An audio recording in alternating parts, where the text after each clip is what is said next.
Welcome to Dystopia Aftermath.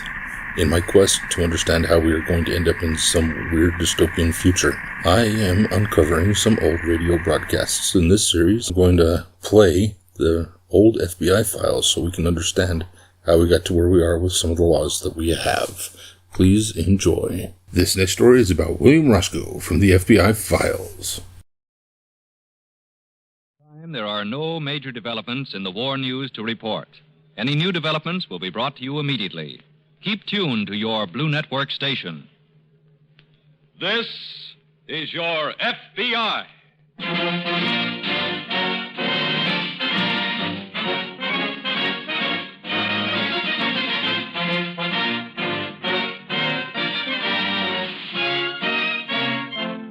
This is your FBI, an official broadcast from the files of the Federal Bureau of Investigation, presented as a public service by the Equitable Life Assurance Society of the United States.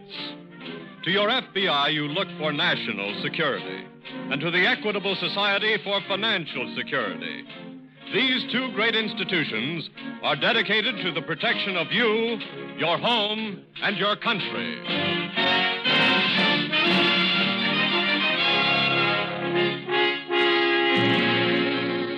Tonight, the story of a crime against society, the confidence game.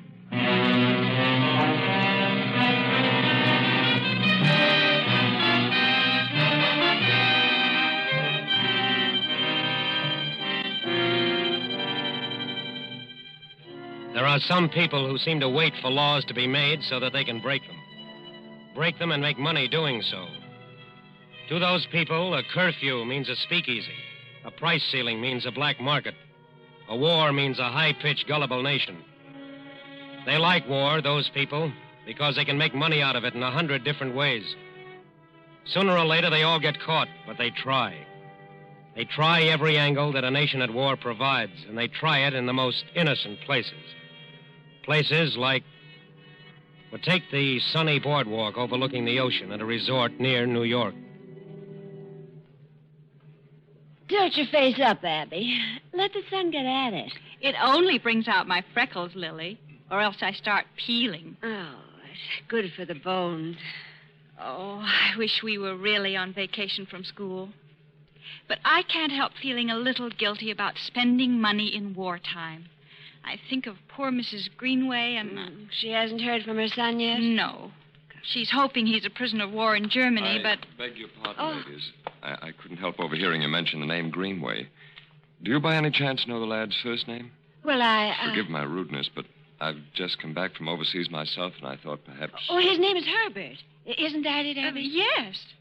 Herbert Greenway? Do you know him? Yes, quite well. Oh, Abby, is he all right, do you know? Madam, you can tell the lad's mother to rest easy. Exactly 8 days ago, the Russians freed him from a German prison camp. Oh, then he was a prisoner. Oh, so Lily. nice of you to tell us. Major? Major.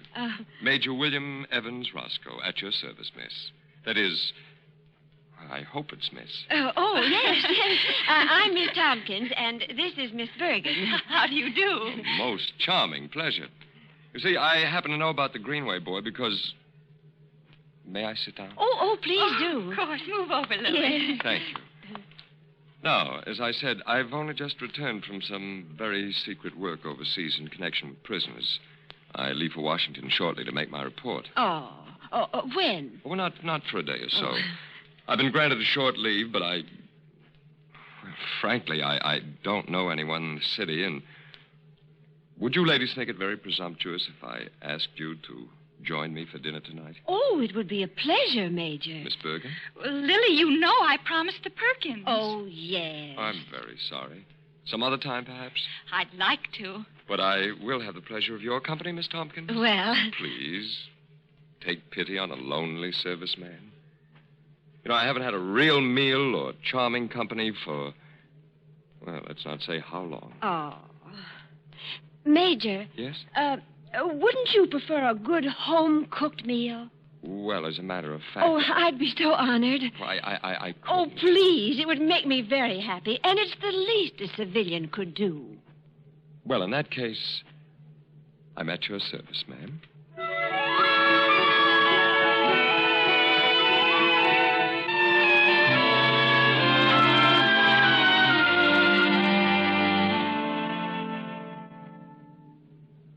You know, Lily, there are two things about you that I find very hard to believe. Major. One is that you cooked that most excellent dinner all by yourself. Well, I did. And the other is that you're really not married or engaged. Oh, Bill. I look at you and What's the matter?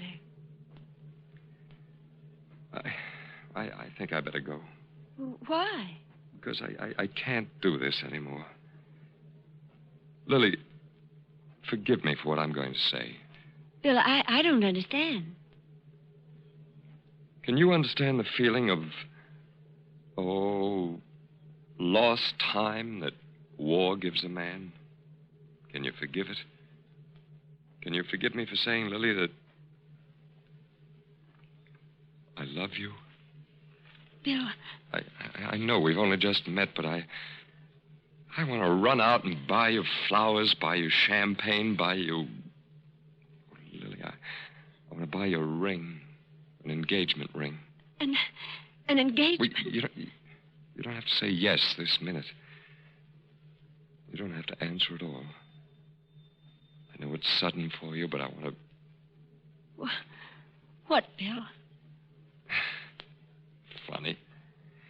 Here I am talking of buying a ring and thinking of running out and getting one first thing in the morning, and I have exactly $47 in my wallet. But, Bill, that's... No, it's not enough, my dearest. Not for a ring for you. Oh, now, Bill, listen. No. Let me think. My bank's in Philadelphia. Do you suppose they'd honor a check here in New York? Bill, I refuse to let you... Lily, what's money for but something like this, something with someone like you? Well, now, my Army credentials... Oh, darn it, they're secret. Lily, if you endorse the check, not for much, say $50... Oh, no. I couldn't ask you. Well, why not? Why couldn't, that's all. You... Well, we're going to be engaged. Oh, Lily. So, what I have is yours. And what I have is yours. Oh, Lily, I really do love you.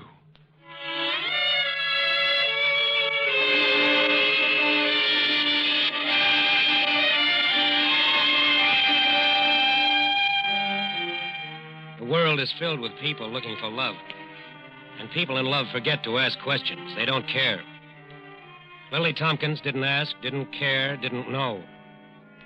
Didn't know that when Major William Roscoe left her house that night with a check for $50 in his pocket, he walked quickly to the nearest subway station. Not because he was in a hurry to catch that train, but because he had an appointment. An appointment he had made that very afternoon. Miss Bergen! Miss Bergen! Major! Oh, Major, I hope I haven't kept you waiting long. I've been waiting all evening. Oh. It sounds like a pretty speech, but it's true. Did Lily say anything? Oh, no. I knew she didn't hear us on the boardwalk, and if she had, I wouldn't have cared. I really never should have done this. I'm sorry. Oh, no. No. You don't understand. I mean... Abby, forgive me for what I'm going to say. I don't understand. Well, can you understand the feeling of... lost time that war gives a man? Can you forgive it? Can you forgive me for standing here on a lonely subway platform and saying, Abby, I love you?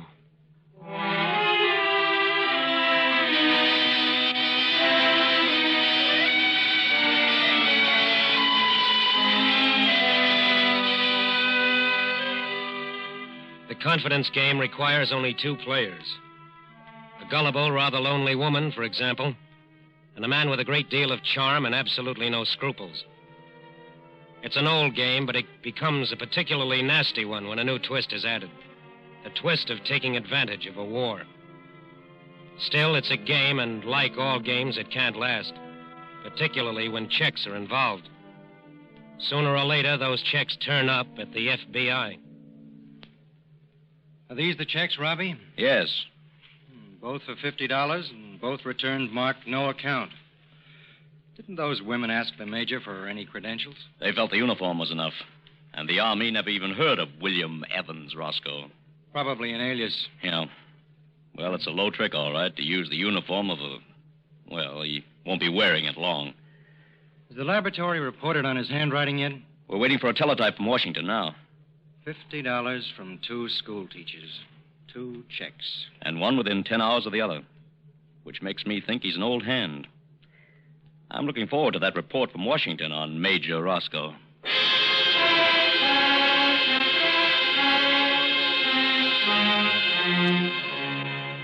When a handwriting specimen sent to the FBI laboratory in Washington is identified, the work does not stop there. In a sense, it just begins because agents immediately begin investigating the man concerned. In this case, while the FBI was checking, the criminal who called himself Major Roscoe decided to leave the city and go to a mountain resort. It would be cooler in the mountains. It would be relaxing. And besides, there would be lots of women. Lots of unattached, lonely women. When my plane caught fire, naturally, there was nothing for me to do but bail out. And that was when the Japanese fired at you. Yes. Of course, I got the Purple Heart, but... But what, Major? Well, I'd rather not talk about it, Miss Hudson. Of course. Oh, I wish I were a man. Why? Well, I could have the kind of life you have now. Personally, I prefer the life I led before I fulfilled my obligation to my country and joined up. What did you do before the Army, Major? Exactly what I wanted to do at the moment. Oh. If I felt the urge to go to China, the South Seas, I'd take, $25,000, $30,000 out of the bank and go. It always takes money to do things like that. I could probably go as far as Chicago, I guess. Oh, now. You must have more than $100 in the bank. Well, I do, but... How much? Just a little. Barely 7,000. Well, where's your spirit of adventure? Take that and just pick up and go. Oh, yes, I've always wanted to. I've always felt that I don't know why I talk like this to you. I do. You do it because you know that I understand. Yes, I think you do. Martha, can you forgive me for what I'm about to say to you? Say to me? From the first moment I saw you, I knew Don't. that... Please, Major, don't say that. Oh, Martha. No, please. Don't you see how much it would mean to a woman like me? Don't you see how seriously I would take it? Martha, I know. And I know how I feel. You mean... Yes, Martha. You want to marry me? Yes, Martha, I do. Oh, William. Well, what's the matter, my dear? I just never thought I'd be happy. And I am. I am now for the first time in my life.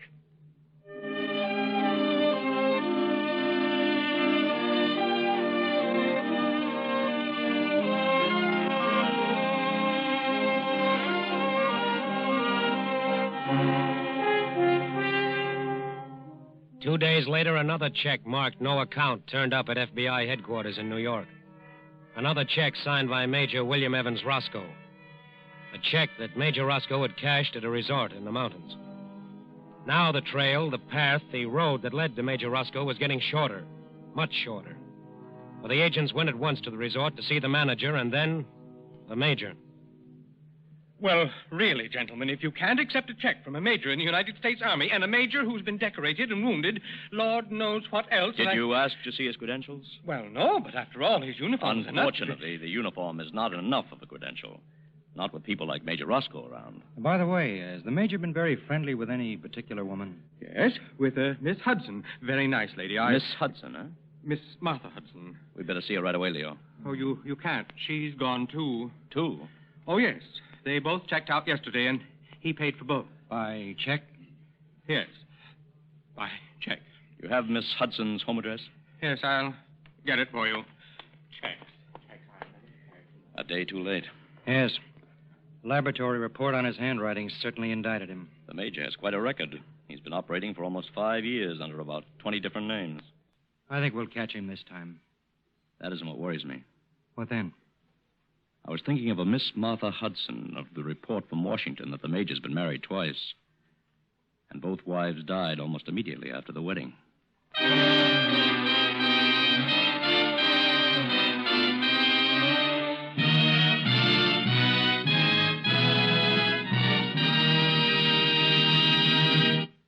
We momentarily close the Federal Bureau of Investigation file on the fraudulent Major. We will return to this case in just a moment.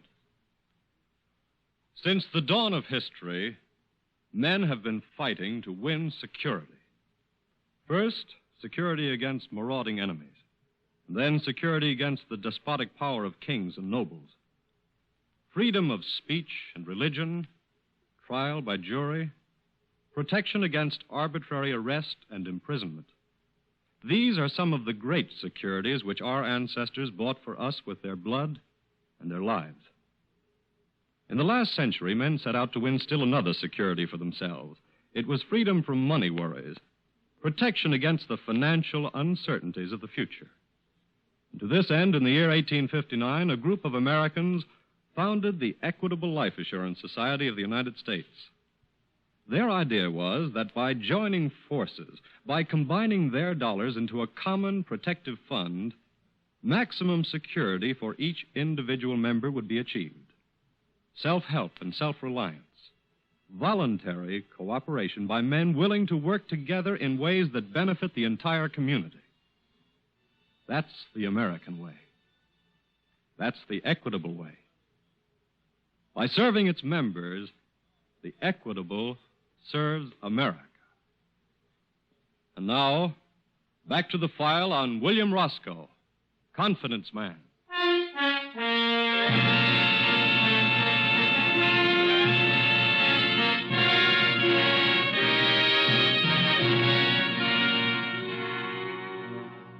A man signs an assumed name to a check and defrauds a woman of $15.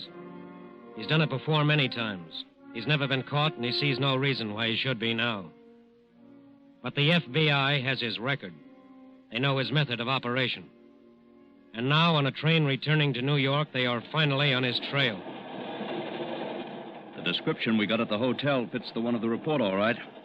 5'11", 174 pounds, scars on his forehead. The manager said the Major claimed he got those scars in the Pacific, fighting Japs. Well, it shouldn't take long to get to the Hudson woman's house from the station. She lives with her brother and sister-in-law. What? Oh, yes. What are you thinking about? Same thing you are? What that chambermaid told us? Yes. Well, just because the Major carries a gun, it doesn't mean... I know. I wish this train would move a little faster. So do I.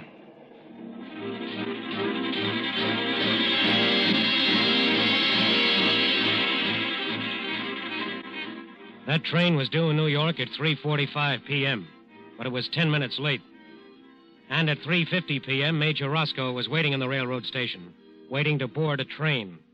Waiting to board a train with his bride-to-be, Martha Hudson.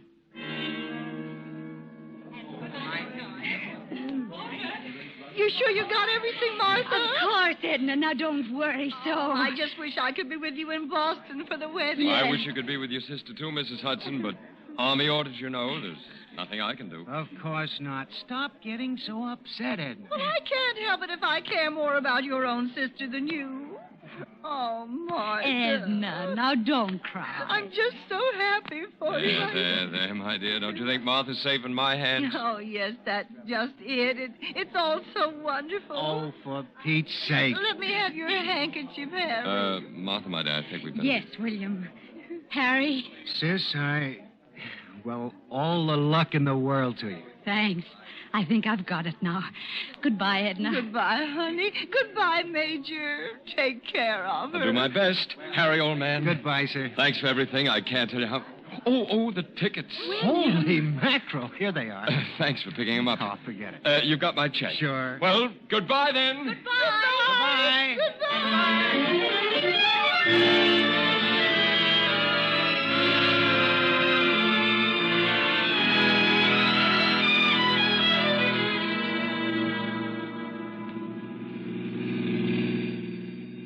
Well, you did enough weeping for a dozen weddings. I know, but I'm so happy for her, Harry. Yes, so am I. She always pretended that she didn't care about not being married, but... Sure. And you know, when it's your own sister, you feel kind of lousy, honey. Well, it's all right now, Harry. The Major's a wonderful man. He sure is. That was a beautiful ring he gave her. Must have cost a fortune. It did. $500. How do you know? His bank's in Philadelphia, so I endorsed the check for him. Oh. Say, Harry, who's that man waiting on our front steps? I don't know. Gee, I hope... What? Nothing. Pardon me. Yes? I'm looking for a Miss Martha Hudson. I'm afraid you'll have to go to Boston to find her, mister. Boston? Yes, she just left to be married there. To a Major Roscoe? Yeah. Say, who are you, anyway? Special agent of the Federal Bureau of Investigation. Gee, Martha hasn't done anything, has she? No. The person we're looking for is the man who calls himself Major Roscoe. I knew it, Edna. I knew it was too good to be true.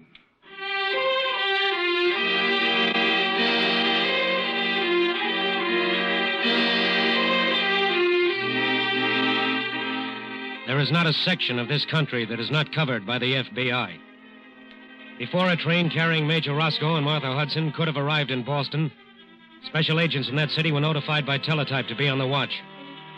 When the train arrived, they were at the station. There was no sign of the Major or Martha Hudson. The agents checked all the hotels, the rooming houses, the churches, but there was no trace of the missing couple. A report was teletyped back to New York, and the special agents there immediately paid another call on Martha Hudson's brother and sister-in-law. Mr. Hudson, are you certain that your sister and the Major left for Boston? I can't be certain of anything anymore. Harry. I'm sorry, honey. We know this has been a pretty bad shock, Mr. Hudson, but we're trying to find your sister. Did you put them on the Boston train? No, we said goodbye to them in the station. Maybe they got off before Boston. We're checking on that. But there's also the possibility they never started for Boston. I picked up the tickets myself. Did you see them? No. I just picked up the envelope, paid for it, and never looked inside. You say you paid for the tickets? Yes. Do you remember how much they cost? Sure. The Major gave me his personal check for them. Here. Thank you. This check's for $20.38. That's the price. Yes, but that's not the price of 2 tickets to Boston. That's the price of 2 tickets to Washington.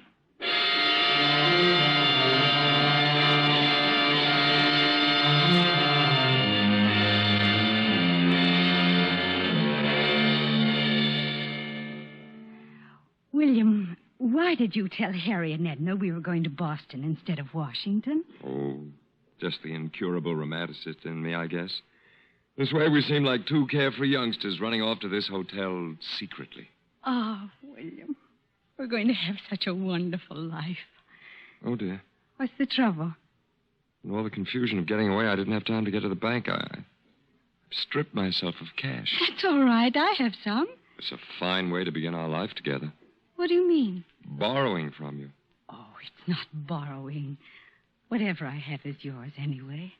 I wish you didn't have a single penny. Why? I suppose it's because at heart I'm old-fashioned, my dear.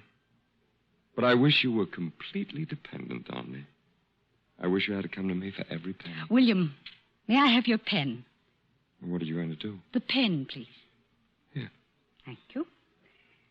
I'm going to make myself completely dependent on you because I'm old-fashioned, too. But what's that check for? All I have. Oh, my dear. I knew from the very beginning that you were the woman I always... Who's that? It's a bellboy, I guess. I ordered some champagne for us. Oh, William. Yes? Major Roscoe? At your service, gentlemen. Would you step out into the hall for a moment? Who are you? Special agents of the FBI. William? Just some military matters, my dear. Nothing to be alarmed about. I'll be back in a moment. Now then, gentlemen. I think you know what we're here for. My dear man, I really haven't the slightest idea. You mind if we search you? For weapons? Yes. Well, the only weapon I carry is right here in my pocket. My checkbook. What we'd like to talk with you about concerns checks and impersonation. Oh? We have quite a few of your checks. One endorsed by a Miss Lily Tompkins, another by a... No, you don't. My checkbook. I know. I'll take that checkbook, Major. What is it, 38 automatic? Yes. Handy little gun you had there, Major. Not quite handy enough, it seems.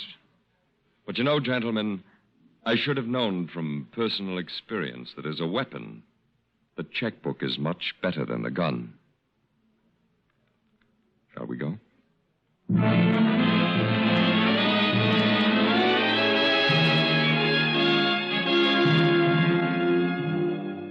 Very often, people will believe things because they want very badly to believe them. But too often, other people, criminals, confidence men, will take advantage of this desire, even to the extent of impersonating an officer of the United States Army. Every representative of this country, every government employee carries credentials that you should examine carefully. This is a duty you owe not only to yourself, but to your country, and to the protectors of our internal security, the FBI. These criminals can be among the most difficult to catch, but with the full cooperation of the decent citizens of our nation, they can be the easiest.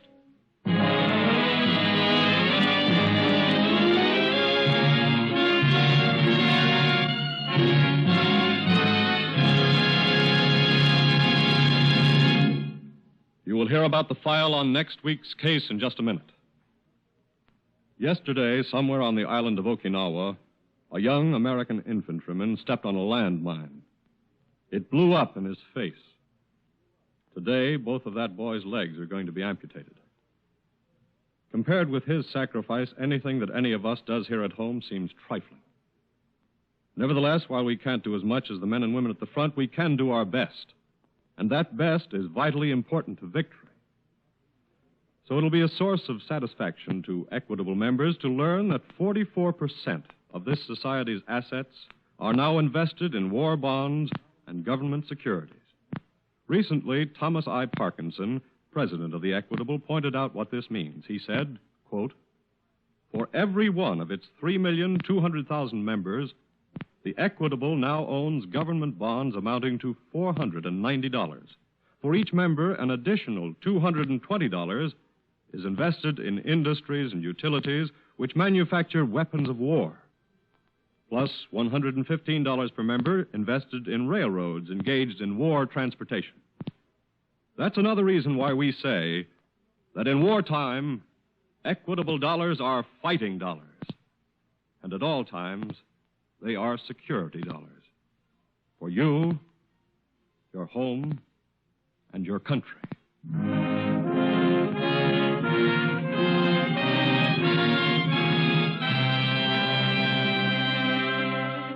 Next week, a crime against our fighting men, war fraud.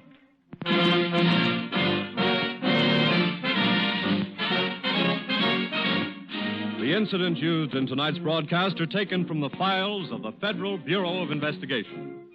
However, all names used are fictitious. Any similarity thereof to the names of persons living or dead is accidental. In tonight's cast, William Roscoe was played by Arnold Moss and Martha by Charlotte Holland. The music was composed and directed by Van Cleve. The author was Lawrence MacArthur, and your narrator was Frank Lovejoy. This is Your FBI is a Jerry Devine production. Now, this is Carl Frank, speaking for the Equitable Life Assurance Society of the United States, and inviting you to tune in again next week at this same time for This is Your FBI.